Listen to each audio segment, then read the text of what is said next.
Good morning friends, હું અજય ત્રિવેદી અને આજે આપણે ધોરણ 10 વિષય ગણિતમાં ચેપ્ટર 7.2 યામ ભૂમિતિના દાખલા શીખી રહ્યા છીએ. તો ચાલો શરૂ કરીએ.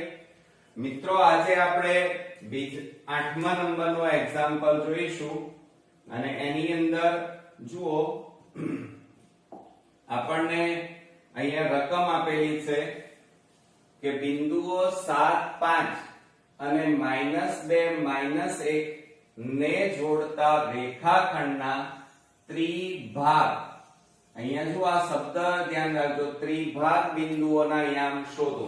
હવે આપણને આ રીતે ત્રિભાગ બિંદુઓના યામ કીધા છે. તો સૌપ્રથમ પહેલા તો આપણે રેખાખંડ દોરી નાખીએ. તો જુઓ, આ આપણો રેખાખંડ આપણે અહીંયા લઈ લઈએ AB રેખાખંડ. બરોબર, આ AB રેખાખંડ લીધું. હવે શું કહે છે રકમમાં જુઓ, બિંદુઓ 7, 5, -2, -1 ને જોડતા રેખાખંડ ત્રિભાગ બિંદુઓના યામ એટલે ત્રણ ભાગ.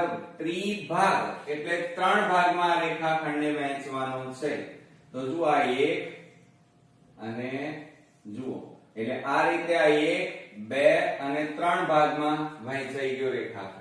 અહીંયા આપણે નામ આપી દઈએ P, અહીંયા P નામ આપી દઈએ અને અહીંયા નામ આપી દઈએ Q. બરોબર, ચાલો હવે આપણને એ બિંદુના યામ આપણને આપેલા છે એ પહેલા આપણે લખી કાઢીએ. એ બિંદુના યામ આપણને આપ્યા છે 7, 5. બરોબર, અને B બિંદુના યામ આપણને આપ્યા છે -2, -1. ક્લિયર? ચાલો, એટલે હવે આપણે અહીંયા લખીએ કે AB રેખાખંડ નું ત્રિભાગ બિંદુઓમાં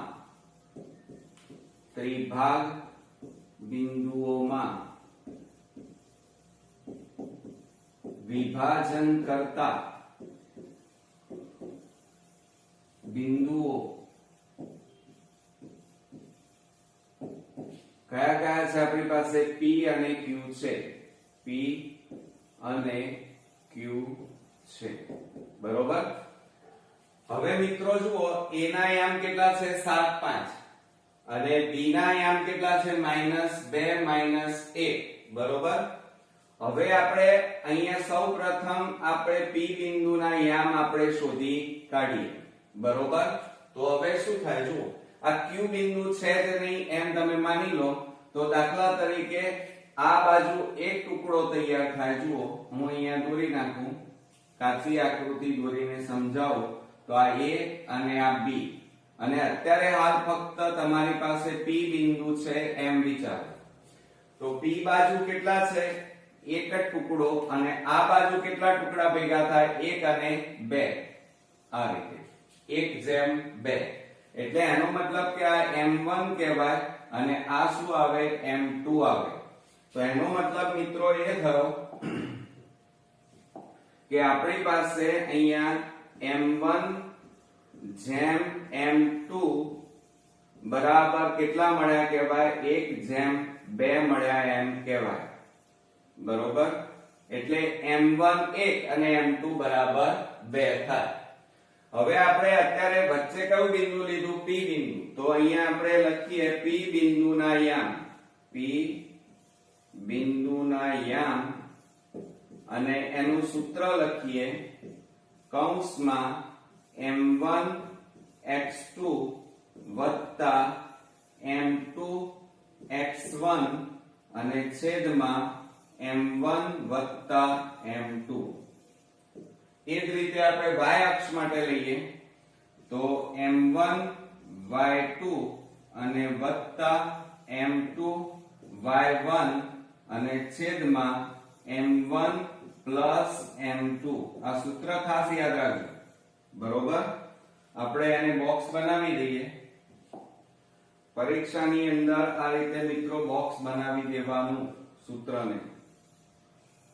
બરોબર, ચાલો હવે એની અંદર આપણે યામ મૂકીએ તો શું થાય? P બિંદુના યામ હવે આપણને આપેલા નથી એટલે આપણે અહીંયા લઈ લઈએ x અને y લઈ લઈએ. ચાલો આપેલા નથી.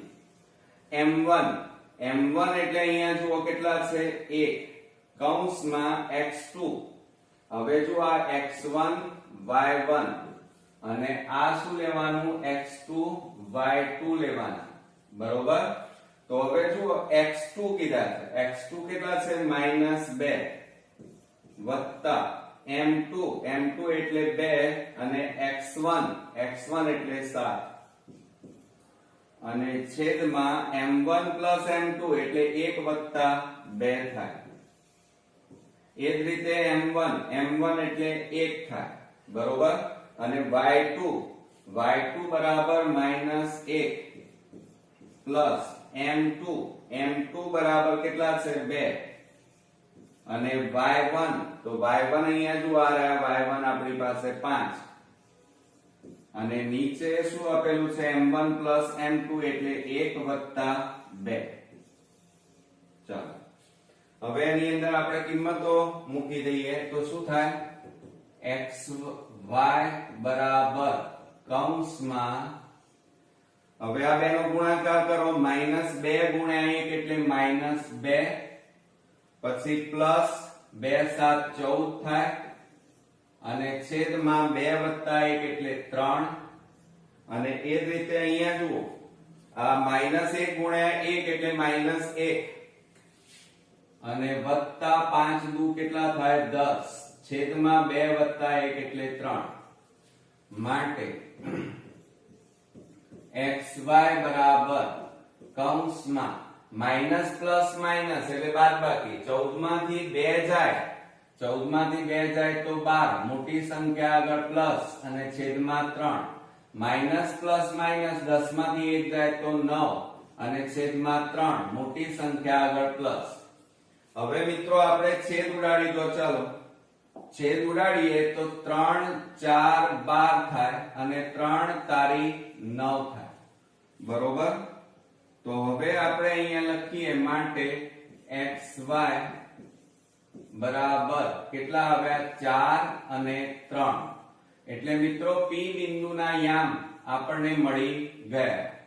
તો જુઓ આ P એટલે શું હતું xy એના યામ આપણે અહીંયા શોધવાના હતા બરોબર. તો આના યામ કેટલા મળ્યા 4 અને 3 મળી ગયા. હવે આપણે કોના શોધવાના છે Q બિંદુના યામ શોધવાના છે. હવે તમે જુઓ Q બિંદુ તો આપણે અહીંયા પહેલા રેખાખંડ દોરી દઈએ. તમે આકૃતિ જુઓ બરોબર ધ્યાનથી. આકૃતિ જોઈએ તો આ P બિંદુ લઈએ. અહીંયા આપણે P બિંદુ અહીંયા લઈએ B બિંદુ અને એની વચ્ચોવચ કયું બિંદુ આવ્યું Q બિંદુ આવ્યું. હવે P ના યામ તમને મળી ગયા 4 અને 3 તો અહીંયા આપણે લખીએ 4 3 અને B ના યામ તો આપેલા છે -2 -1 બરોબર. હવે અહીંયા જુઓ મિત્રો આ x1 y1 લઈ લઈએ આ x2 y2 લઈ લો.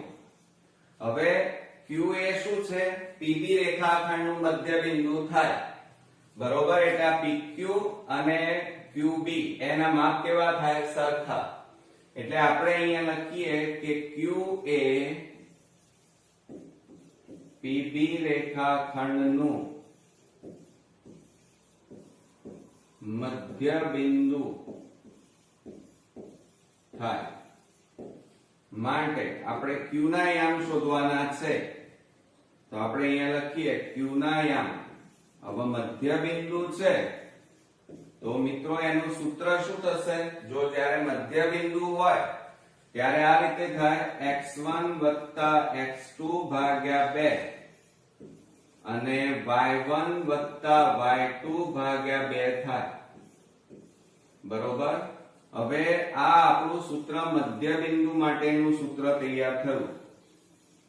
હવે એની અંદર તમે કિંમતો મૂકી દો. ચાલો તો શું લખાય Q બિંદુના યામ એટલે આપણે xy લખીએ શોધવાના છે.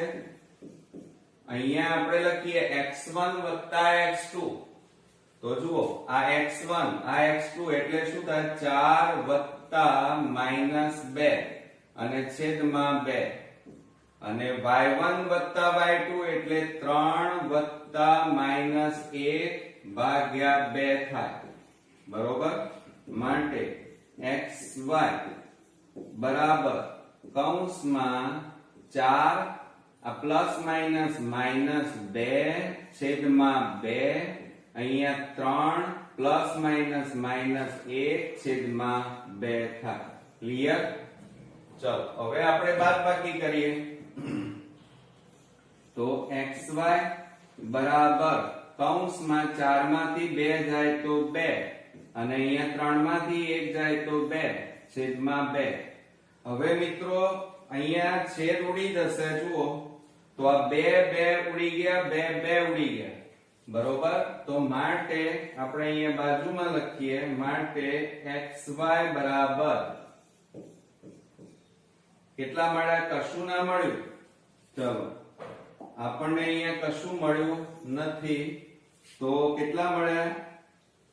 1 અને 1 મળ્યા એમ કહેવાય. એટલે આ તમારા Q બિંદુના યામ તમને મળી ગયા. તો આપણે હવે જવાબ લખી કાઢીએ. જુઓ